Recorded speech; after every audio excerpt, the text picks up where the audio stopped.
Okay, welcome to our Python training session.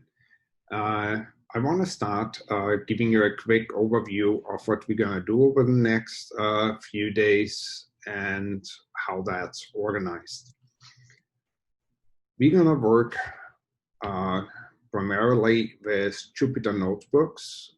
In our previous video session, you've seen how to get that started, and we ended up getting somewhere to our overview where we have all our files.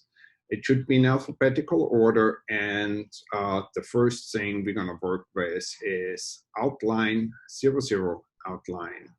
If we start our outline, first thing you may have to do with some of our sessions is above the actual outline, you may find here a button that says trusted, or it says not trusted. If it's not trusted, click on it. You get the option, say trust that page. That's necessary to actually work and update the various interactive fields. I want to start here, quickly give you an overview.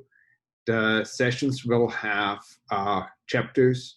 You see each chapter is a link that will lead you to the interactive worksheets. And I highly encourage you to work interactively with me while we're working there. It makes it a bit easier to understand. You're also always you're always able to modify things and play around a little bit. We will work through the data types.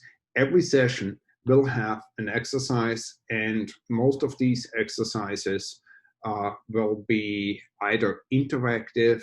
That means we're going to have a Zoom session where we can work together, or there will be a homework. If it's a homework, we're going to have a homework review the morning of the following day. So please go through all those homeworks, go through the exercises. That's the one and only way how to learn programming. You cannot learn it from listening to me. You cannot just learn it from browsing through a book. You have to go type it, try it out, figure out how things work. Okay, so once we are here, let's go to our first session.